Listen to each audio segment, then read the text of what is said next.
Hello Jindromel K fans අදත් ඔයාලා සාදරයෙන් පිළිගන්නවා අලුත් ඉන්ටරෙස්ටිං වීඩියෝ එකකට. අද මම ඔයාලට අරගෙන ආවිල්ලා තියෙන අපේ question set වීඩියෝ සීරීස් එකේ තුන්වෙනි වීඩියෝ එක. ඉතින් අදත් අපිට හම්බෙලා තියෙන සෙනාරියෝ එකක්.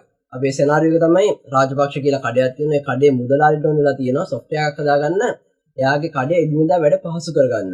ඉතින් මේ software එක හදන්න එයා බාර දීලා තියෙන්නේ සංවිධානයකට. ඉතින් ඒක වැඩ කරන software developer කෙනෙක් වෙන මට තමයි එයාලා database එක හදන්න දීලා තියෙන්නේ. ඉතින් කලින් question set වල වගේම මේ scenario එකටත් තියෙනවා question ටික. ඉතින් ඒ question වලට අනුව තමයි අපි අපේ database එක හදන්න ඕනේ. අපි යන් මේ database එක කොහොමද හැදෙන්නේ කියලා බලන්න.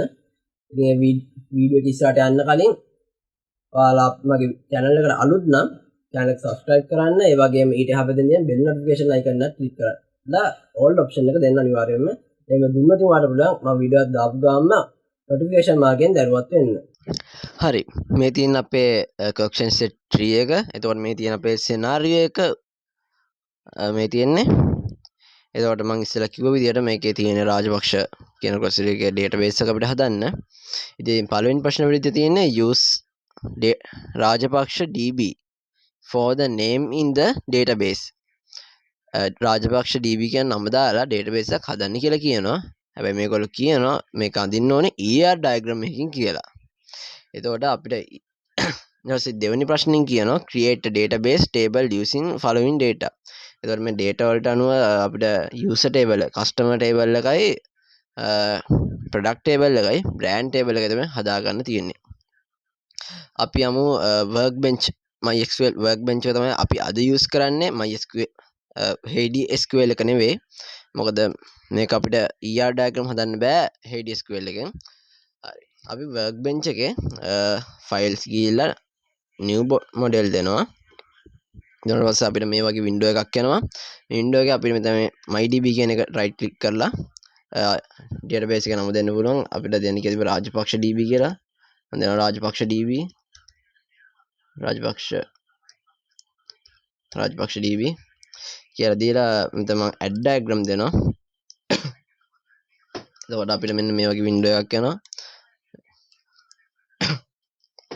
මේ window එකේ අපිට මෙන්න මේකෙන් තමයි අලුත් table එකක් අපි add කරගන්න අපේ diagram එකට. එතකොට අපිට මේක ඕන තැනක් මේක select කරලා මෙතන ඕන තැනක් select කරලා පස්සේ මෙන්න මේ විදිහට අපේ table එක create කරන බලා ගන්න පුළුවන්. මම මේක විතරම හරි. හරි.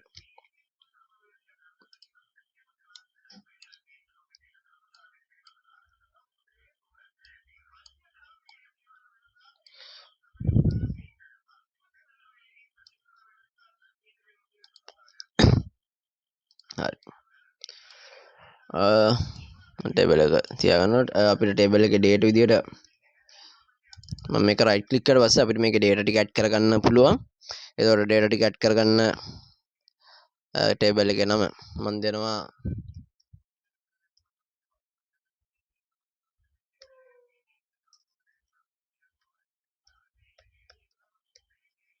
customer කියලා customer එක දීලා පළවෙනි column එක අපි add කරගමු.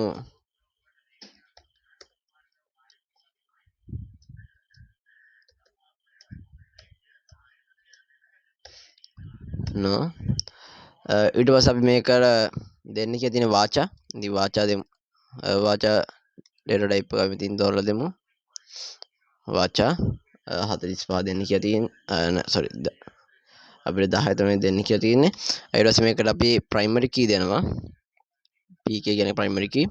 ඊට පස්සේ ඊළඟ එක තමයි customer first name එක. first name ඒක 45. ඊට පස්සේ last name ඒකත් 45.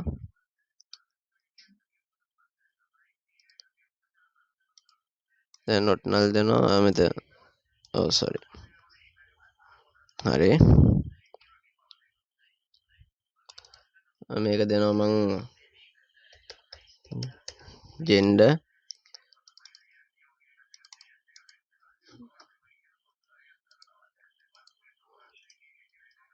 දහය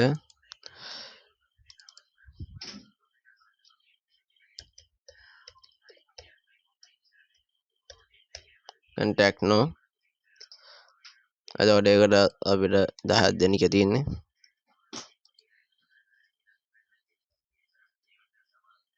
අර අපි ටේබල් එක හදාගෙන ඉවරයි දැන් අපි යන් ඊළඟ ටේබල් එකට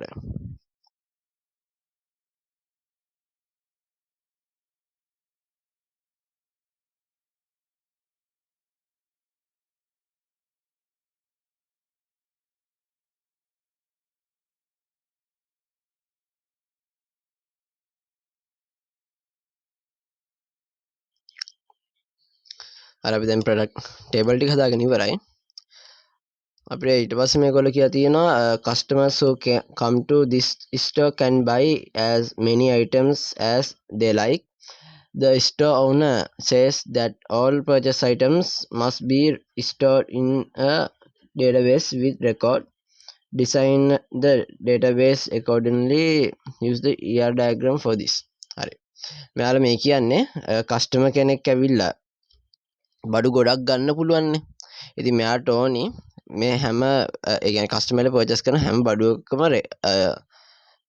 රෙකෝඩ් එකක් මේ ස්ටෝර් කරලා තියාගන්න ඕනි කියලා ඩේටාබේස් එකේ. ඉතින් එතකොට මෙතන අපි රිලේෂන්ෂිප් එකක් හදන්න වෙනවා මේ කියන්නේ කස්ටමර් කෙනෙක් ප්‍රොඩක්ට් එකක් මිලදී ගත්තට පස්සේ ඒක රෙකෝඩ් වෙන්න. එතකොට අපිට මෙතන කියන්නේ එක කස්ටමර් කෙනෙක්ට බඩු ගොඩක් ගන්න පුළුවන්නේ. කස්ටමර්ස්ලා ගොඩකට එක බඩුවක් ගන්නත් එක ප්‍රොඩක්ට් එකක් ගන්නත් පුළුවන්. එතකොට අපි මෙතන දාන්න ඕනේ many to many කියන රිලේෂන්ෂිප් එක. මම ඒක කරනවා.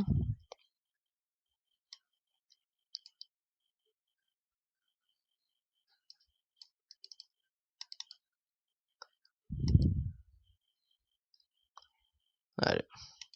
මම මෙතනින් අපේ රිලේෂන්ෂිප් එක තවන many to many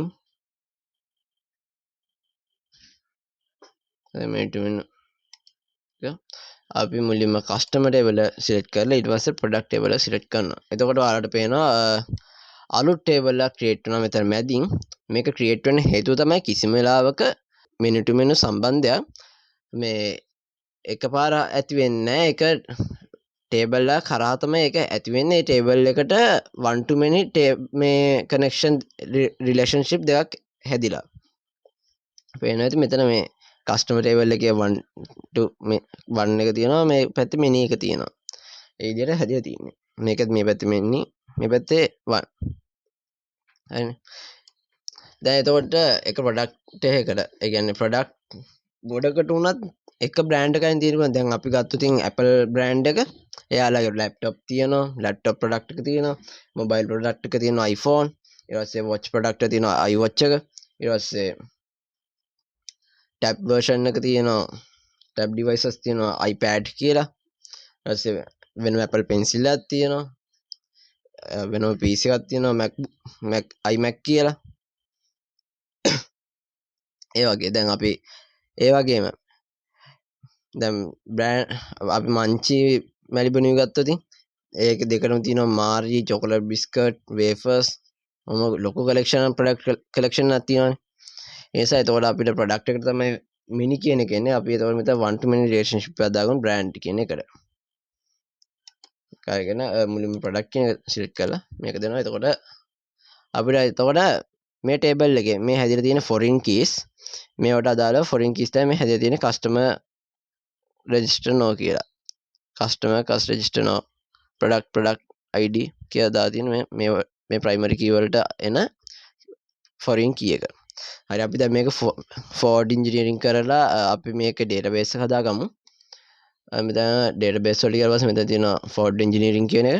ඒක දුන්නාට පස්සේ අපිට මේ විදිහ window එකක් කරනවා. මම මේකට මගේ password එක දෙනවා. දීලා okay දෙනවා. දීලා next දීගෙන ගිහලා මේක ආරෝස ක්ලෝස් කරන් තියෙන්නේ. එතකොට අපි දැන් MySQL එක ගිහිල්ලා මේක රිෆ්‍රෙෂ් කරොත් මම රිෆ්‍රෙෂ් කරලා පස්සේ මෙන්න මෙතන අපේ රාජපක්ෂ කියන ඩේටාබේස් එක මෙන්න පෙන්වනවා. දැන් මෙතන අපේ ටේබල් ටික පෙන්වනවා අපේ. ඔයාලට පේනවා ඇති දැන් මෙතන අපේ බ්‍රෑන්ඩ් කියන ටේබල් එක, කස්ටමර් ටේබල් එක, කස්ටමර් හැස් ප්‍රොඩක්ට් කියන ටේබල් එක, ප්‍රොඩක්ට් ටේබල් එක පෙන්වනවා. අදට වීඩියෝ එක මෙච්චරයි. ඊළඟ වීඩියෝ එක අපි හම්බෙමු. අපේ මගේ වීඩියෝ එක අනිවාර්යෙන්ම ලයික් කරන්න. ඒ වගේම මේ වීඩියෝ එක වාට නොතේන තැන තියෙනවා නම් අනිවාර්යෙන්ම ඒ ගැන අහන්නත් අමතක කරන්න එපා. ඒ වගේම මේ වීඩියෝ එක කොහොමද කියලාත් කමෙන්ට් එකක් දාන්න අනිවාර්යෙන්ම. එතකොට මේ වීඩියෝ එක ඔයාගේ යාළුවන්ට ෂෙයා කරන්නත් අමතක කරන්න එපා.